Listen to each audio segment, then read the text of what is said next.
Such a great, I love it. Good morning, Minneapolis. Today is Wednesday, December 9th, 2020. We are so happy to have you here. My name is Toussaint Morrison. I'll be the host of OnSitePublicMedia's Good Morning, Minneapolis. Look, today is budget day. I know you don't usually talk about the budget, all right? But it's Wednesday. It's a global pandemic. You ain't got no job, and you ain't got shit to do. So you might as well listen up. We got such a great show for you today. In obvious news, a white man does the bare minimum and thinks that he's been successful. Speaking of Mayor Frye, let's get to know the Minneapolis Mayor, Jacob Frye. He hails from Oakton, Virginia, a suburb of Washington, D.C., where the median household income is $167,000. Ooh, that's so relatable. He also is a collegiate champion runner. His parents were in ballet, so you'd think he knows a thing or two about dancing around subjects and running from them. Frye is up for re-election. He campaigned on the message that he'd be adding $40 million to affordable housing. He was booed out of his own neighborhood when he said he would not defund the police. He's had multiple actions pull up to his doorstep, decrying that he's not doing his job. Oh, and he likes to hang out with Madaria Arredondo, the chief of the Minneapolis Police Department. Oh, you missed again. Sure did. Also, it's odd that we haven't seen him hanging out with Minneapolis's favorite racist uncle. Frye has proposed a budget for 2021 for the city of Minneapolis, $179 million for the police department, $24 million for health, and $9 million for affordable housing. Let's revisit that quote from Mayor Frye in 2018 saying that he was going to attribute $40 million to affordable housing, and in 2017 when he ran on the campaign that he was going to end homelessness throughout the city of Minneapolis. Well, we're on year 3.5 of Jacob Frye being the mayor of Minneapolis, and unless he means ending homelessness by bolstering the police budget to an all-time high so he can either terrorize or arrest unhoused folks to get them out of the city, we don't know what he's talking about. Hold the taser. Enter the Minneapolis Budget Committee, who says they're going to allocate $5.79 million from Frye's proposed budget for the Minneapolis Police Department to the Safety for All plan. What's the Safety for All plan, you ask? Well, here it is.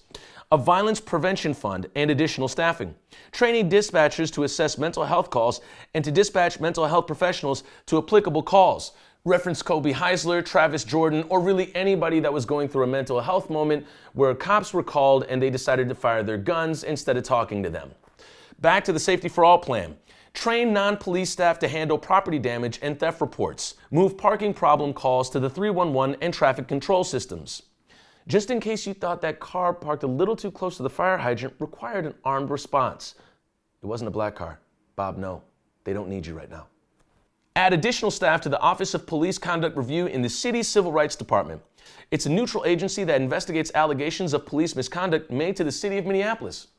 We have one of those. Who knew? Interestingly enough, it's titled Safety for All. And if you're wondering where you've seen that before, you might have seen it in the All Are Welcome Here signs. It's basically another way of white folks saying, hey, it's not just for us anymore. And actually, we made an advertisement for the Safety for All plan. Safety. Even outside of Southwest Minneapolis. But like any man-child mayor, Frye is threatening to veto the Safety for All plan. The committee narrowly voted 7-6 that the size of MPD be reduced to 750. Frye wants it at 888. That would reduce the force by 138 officers. And for the 138 officers that may be out of the job down the road, we suggest that you look at the classifieds in your local area.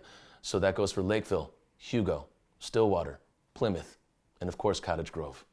Good luck out there, guys. Back to the mayor threatening to veto things. Look, if you're threatened by this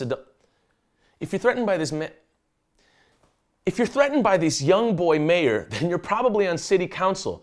Because although Safety for All sounds nice, it's only 3.1% of the police budget, and it still has to go through city council. And speaking of city council, let's revisit a quote from city council member Jeremiah Ellison only 2 weeks after the murder of George Floyd. This council is going to dismantle this police department, but a warning to everybody in the crowd. If we don't have your vigilance, if you don't stay in this fight, I fear that this council or another will simply glue it back together. Which is a great way of saying, we're going to do this thing, but if you don't pay attention, we might be lying. You know, I understand that public media doesn't do this often, but I feel that this is a perfect moment to listen to a black man.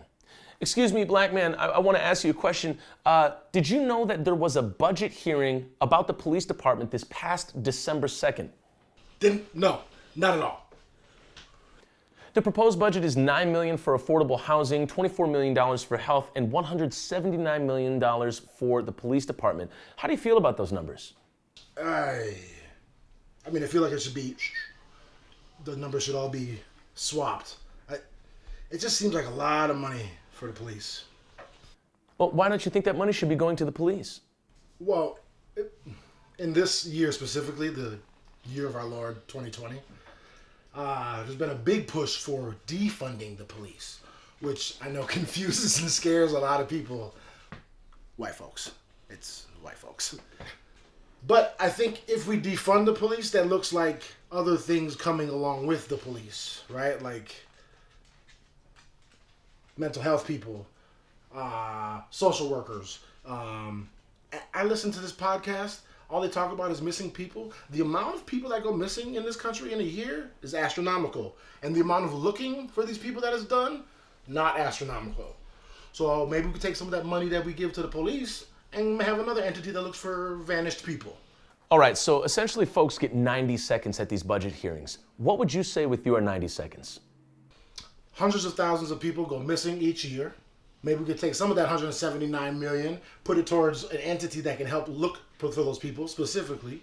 I'm tired of paying all this money for a group of people that I've not been helped by once. I think the last time I called the police, when we had a break-in at the house, and they were irritated they had to be there. So why don't we take that money and give it to the kids? That's where some of that money can go, guys.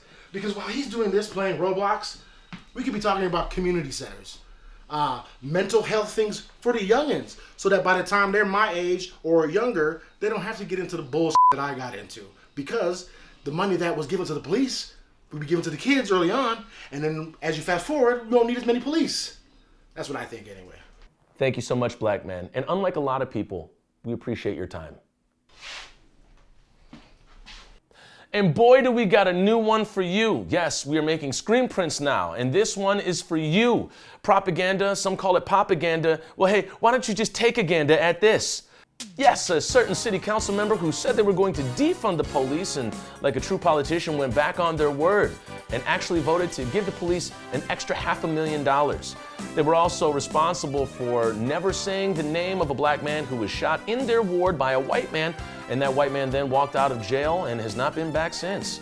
So, while they represent the interests of property over people and other things, we decided to make a print in their name and in their spirit. Here it is. And for $20, you can purchase it at our Big Cartel, or if you become a monthly member for $10 a month, you can just have it. So that's how we're doing that for now. Who knows how we're going to do it down the road? We really have no idea what we're doing here. We truly don't. It looks like we do, but we don't.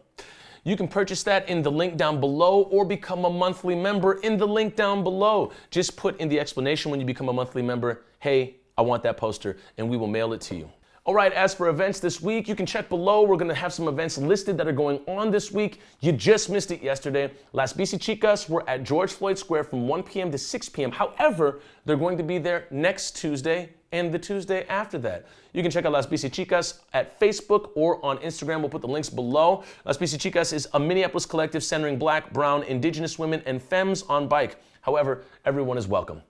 And we would like to wrap up on this point. Mayor Frye is running for re-election. That is a fact. If you're not satisfied with the job that Mayor Frye has been doing, who else would you like to see run for mayor in the city of Minneapolis? You can email that to us at OnSitePublicMedia@gmail.com or write it in the comments below, and we will address that in the next Good Morning Minneapolis episode.